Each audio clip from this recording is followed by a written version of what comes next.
Welcome to Aadya TV. మనతో పాటు BRS విద్యార్థి విభాగానికి చెందిన నాయకుడు నవీన్ కూడా ఉన్నారు. ఆయన అడిగి తెలుసుకునే ప్రయత్నం చేద్దాం. చెప్పండి, నిన్న సీఎం రేవంత్ రెడ్డి కేసీఆర్ కేవలం ఫామ్ హౌస్గా పరిమితం అన్నాడు. ఈ వాక్యాలను మీరు ఎట్లా చూస్తున్నారు? ముఖ్యమంత్రికి బాగా బలిసింది, కొవ్వెక్కి మాట్లాడుతున్నాడు. ఈ రాష్ట్ర ముఖ్యమంత్రిగా చిల్లరగా గంజాటి పిల్లలు తాగడం లేదు, నువ్వు తీసుకుంటున్నట్టు కనిపిస్తుంది నాకు. ఎందుకంటే ఈ రాష్ట్రాన్ని సాధించిన వ్యక్తి గౌరవనీయులు ఈ రాష్ట్ర తొలి ముఖ్యమంత్రి కేసీఆర్ గారు. అలాంటి వ్యక్తి పైన నువ్వు మొన్న కూడా ఒక వ్యాఖ్య చేసావు. ఏమని మార్చరీ నుంచి మీరు స్టేచర్ మీద నుంచి మార్చరీకి పోయారా, నిన్న కూడా అంటాడు ఫామ్ హౌస్లోనే నీ పూర్తి జీవితం అందులోనే గడిచిపోతుందని. ఏదైతే అనుచిత వ్యాఖ్యలు ముఖ్యమంత్రి మాట్లాడుతుండో దానికి బహిరంగంగా ముఖ్యమంత్రి క్షమాపణ నొప్పాను. లేదంటే నీ జూబ్లీహిల్స్ ప్యాలెస్కి వచ్చి నీ జూబ్లీహిల్స్ ప్యాలెస్ పరిస్థితి బీఆర్ఎస్ పార్టీ నుంచి ఆందోళన తీవ్రంగా రాబోతుంది. ఈ విద్యార్థి విభాగం అంతా కూడా కలిసి ఖచ్చితంగా ముఖ్యమంత్రి ఇల్లును కూడా ముట్టడించే పరిస్థితి ఉంటుంది.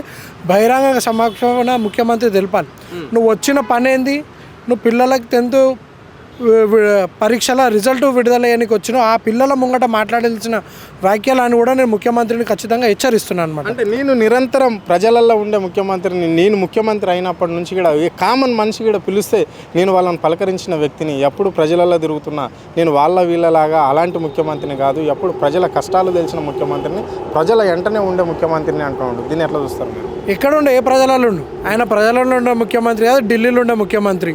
మోదీ పిలుస్తున్నాడు ఒకసారి పోతాడు, లేకపోతే అలా కేంద్ర నాయకులను కలుస్తున్నాడని చెప్పి ఢిల్లీకి పోతాడు. ఓ 50 సార్లు పోయిండొచ్చు, కానీ రాష్ట్రానికి ఒక 50 పైసలు కూడా తెలియదు. ఆ ఢిల్లీ వాళ్ళతో చర్చలు చేసిన మంత్రివర్గ విస్తరణ కానీ ఇప్పటికో ఓ 10 సార్లు 20 సార్లు దానికే పోయిండొచ్చు సపరేట్గా. ఎన్నిసార్లు ఢిల్లీకి పోతావు, ఎన్నిసార్లు వస్తావు, ఎక్కడ ప్రజల్ని కలిసి ప్రజలకి వస్తే రాళ్లతో కొట్టే పరిస్థితి ఉంది. ముఖ్యమంత్రి దమ్ముంటారా? రవీంద్ర భారతికి ఏ ఒక్క చిన్న ప్రోగ్రామ్ చేసినా, ఈ కార్యక్రమానికి రవీంద్ర భారతిలో చేస్తే నేను అటెండ్ అయినా, నాలాంటి ముఖ్యమంత్రి ఇంకెవరు ఉన్నారు అంటే ప్రజలకు ఎప్పుడు అందుబాటులో ఉండే ముఖ్యమంత్రి నేను అని చెప్పేసి రేవంత్ రెడ్డి అంటుండు. నేను అంటే రవీంద్ర భారతికి కాదు, గ్రామాలకు రా, నీ గ్రామాలలో నీ మంత్రులని ఎమ్మెల్యేలను అయితే ఉరికించి కొట్టిన పరిస్థితి కనిపిస్తుందో నిన్ను కూడా అలానే ఉరికిపిస్తారు. హైదరాబాద్ బాధ్యతలు ఉన్నారా, ఈ అత్తపూరు ఈ కార్బన్ నియోజకవర్గంలో తిరుగుదాం దమ్ముంటే రవీంద్ర భారతి కాదు ముఖ్యమంత్రి, నువ్వు రావాల్సింది ఇవి. హైదరాబాద్ బాధ్యతలు, రైతు బంధు రాక, రైతు భరోసా రాక, ఏదైతే గ్రామాలలో కానివ్వండి, ఇప్పుడు సిటీలలో ప్రజలు ఎక్కడైతే ఉన్నారో అర్బన్ ప్రాంతంలో ప్రజలందరూ కూడా నువ్వు ఇక్కడ రా, ఇక్కడ చర్చ పెట్టు, ఇక్కడ సభ పెట్టు. నువ్వు ఏదో ప్రజాపాలన అన్నావు, ప్రజల దగ్గరికి పోయి ఏదైతే ప్రజా ఆమోదం తీసుకుంటున్నావో, నువ్వు దమ్ముంటే ఏ ప్రజల దగ్గరికి పోదాం, విద్యార్థులు పోదాం, అశోక్ నగర్ చౌరస్తాకు పోదామా, లేకపోతే ఉస్మానియా యూనివర్సిటీకి పోదామా అని కూడా ముఖ్యమంత్రిని అంటున్నాను. అంటే ముఖ్యమంత్రి లెక్కలు కూడా చెప్పడం అనేది జరిగింది. సో నిన్న రవీంద్ర భారత్లో మేము కేసీఆర్ ఇచ్చిన పథకాల కంటే ఎక్కువగా ఇస్తున్నాము. అంటే రైతు బంధువు బంద్ చేశామా? బంద్ చేయలేదు కదా. ప్రజలకు ఆరోగ్యశ్రీ ఇస్తున్నాం కదా, ఆరోగ్యశ్రీ ఇస్తున్నాము, మళ్ళీ కళ్యాణ లక్ష్మి ఇస్తున్నాము. అదనంగా కూడా కాంగ్రెస్ పార్టీ ఏదైతే మేనిఫెస్టోలో పెట్టిందో అది కూడా సన్న బియ్యము అనేది కూడా మేము ఇక్కడ ప్రజలకు అందియడం అనేది జరుగుతుంది. మళ్ళీ 60,000 ఉద్యోగాలు ఇచ్చిన ఘనత ఓన్లీ కాంగ్రెస్ ప్రభుత్వందే. మేము ఎక్కడ కూడా ఈ ప్రభుత్వాన్ని ముందుకు సాగిస్తున్నాం తప్ప ప్రజాపాలనలో ప్రజలకు ఎలాంటి ఇబ్బందులు లేవు. కావాలనే కొంతమంది మాత్రము ప్రభుత్వాన్ని ఎత్తుకొని దుమ్మెత్తిపోస్తున్నారు, ప్రభుత్వం పైన బురద జల్లుతున్నారు అనే వాక్యాలు సీఎం అంటున్నాడు. ఈ వాక్యాలను మీరు ఎట్లా చూస్తారు? నేను అంటున్నా ముఖ్యమంత్రికి ఇప్పుడు కూడా ఒక ఛాలెంజు, నువ్వు మైకులో ముంగట మాట్లాడాల్సింది కాదు. నువ్వు ముఖ్యమంత్రి అయితే రా, ఏదో ఒక నియోజకవర్గంలో రాష్ట్ర వ్యాప్తంగా ఎన్నుకో, ఇంటికి పోదాం. కేసీఆర్ ఇచ్చే పథకాలన్నా కనీసం ఇంప్లిమెంట్ అవుతున్నాయా? కేసీఆర్ కంటి వెలుగు తెచ్చిండు, కేసీఆర్ కిట్టు తెచ్చిండు, కేసీఆర్ ఏ పథకం ఇంప్లిమెంట్ అవుతుంది, కేసీఆర్ కళ్యాణ లక్ష్మి కొనసాగుతుందో, తులం బంగారం దాన్ని కల్పిస్తున్నావు కదా. ఒక ఫ్రీ బస్ తప్ప, ఫ్రీ బస్ పరిస్థితి ఎట్లుందో కూడా మనం గౌరవనీయులు కేసీఆర్ గారు తెలిపడం జరిపింది.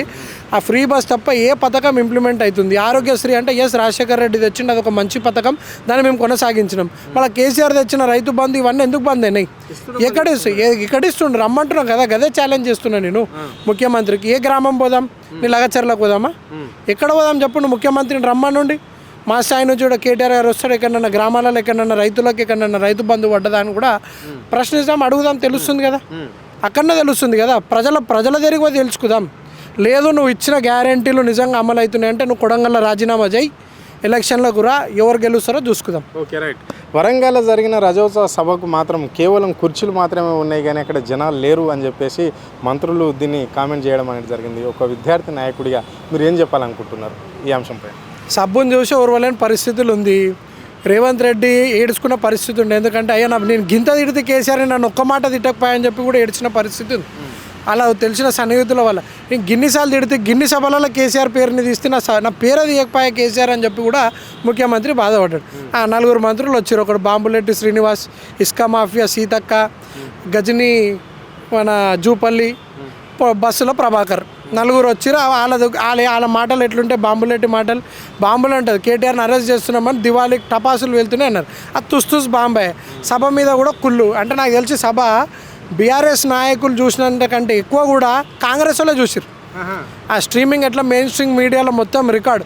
కేసీఆర్ సభ ప్రత్యక్షంగానే కాదు పరోక్షంగా కూడా ఎలా సాగింది అనేది ఒక సినిమా చూసాము. బాహుబలి 1 బాహుబలి 2 ఎట్లా రికార్డు బ్రేక్ చేస్తుందో కేసీఆర్ సభను కూడా వీక్షించడానికి ఏవైతే మెయిన్ స్ట్రీమ్ మీడియాలు ఏవైతే ఉన్నాయో అవన్నీ మీడియాలలో కూడా ఇవాళ ఒక సభ ఢీ కొట్టే విధంగా ఈరోజు మిలియన్లలో వ్యూస్ మనం చూడడం జరిగింది. అంటే దాన్ని బట్టి సభకు వచ్చిన మంది కాకుండా కూడా పరోక్షంగా కూడా టీవీలలో వీక్షించిన ప్రజలు యావత్ తెలంగాణ రాష్ట్ర ప్రజలంతా కూడా నాకు తెలిసి దేశ చరిత్రలో ఏ రాజకీయ నాయకుడు మాట్లాడినంత వ్యూస్ వస్తే రావో కానీ కేసీఆర్ గారు మాట్లాడితే మాత్రం ప్రజలందరూ కూడా ఒక ఆశతో మా భవిష్యత్తు ఎలా ఉంటుందనే ఒక ధీమా మీద ఆయన సభను ఆయన మాట్లాడే ఆ వాక్చాతుర్యుని అందరూ కూడా వీక్షించే పరంగా మనం అందరూ కూడా చూడడం జరిగింది.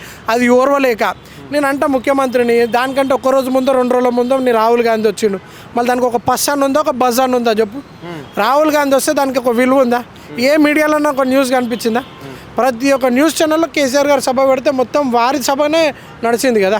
అది కేసీఆర్ అనుకున్న పలువు. నీలాంటి చిల్లర నాయకులు ఎన్ని విమర్శలు చేసినా మీరు గ్రాఫిక్స్ చేసారు. మీ తుక్కుగూడ సభలో మీ సోనియా గాంధీ, రాహుల్ గాంధీ అంతమంది వచ్చినా కూడా అంత అన్ని లక్షల పబ్లిక్ తరలి రాలే. కేవలం ఒక్క వ్యక్తి, ఓ రాష్ట్రాన్ని సాధించిన వ్యక్తి ఒక కేసీఆర్ వస్తే అంత జన ప్రభంజనం ఉండే. ఆ రోజు రోడ్ల మీద కూడా 20 కిలోమీటర్ల మేర ఇంకా ప్రజలందరూ కూడా ఆపి ఉండే. నీ ఏదైతే నువ్వు ఆపాలనుకున్నావు ఆ సభని ఖరాబ్ చేయాలని అనుకున్నావు, కానీ అంతకు మించి రెప్టింగ్గా ప్రజలందరూ కూడా బండి కట్టి కేసీఆర్ సభకు ఖచ్చితంగా రావడం జరిగిందని కూడా తెలియజేస్తున్నాం. Okay, right. ఆయన ఇచ్చిన 6 గ్యారంటీలు ఏమైపోయినాయి?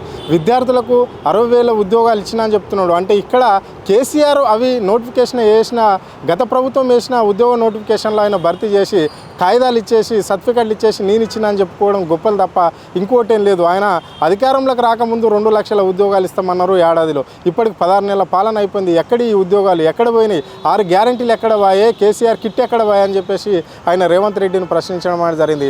కావాలనే పలుమార్లు మాజీ ముఖ్యమంత్రిని కేసీఆర్ను టార్గెట్ చేసి మాట్లాడము ముఖ్యమంత్రికి రేవంత్ రెడ్డికి ఒక అలవాటు అయిపోయింది. ఇలాంటివి తగ్గించుకోవాలని చెప్పేసి కూడా విద్యార్థులము హెచ్చరిస్తున్నామని చెప్పేసి కూడా వారు చెప్పడం అనేది అయితే జరిగింది.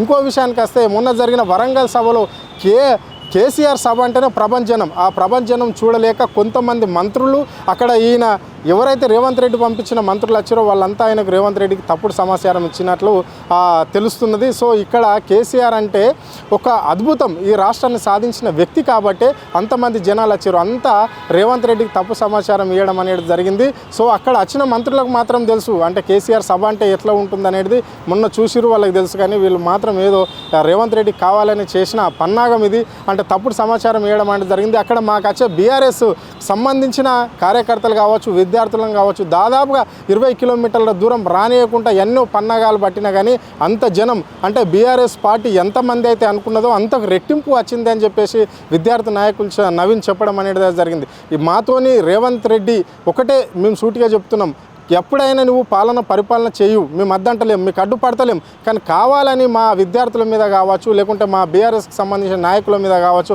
కావాలని అక్రమ కేసులు రేవంత్ రెడ్డి పెట్టడం తగదు అని చెప్పేసి కూడా ఆయన హెచ్చరించడం అనేది జరిగింది. కెమెరా పర్సన్ ప్రవీణ్తో అరుణ్, ఆద్య టీవీ, హైదరాబాద్.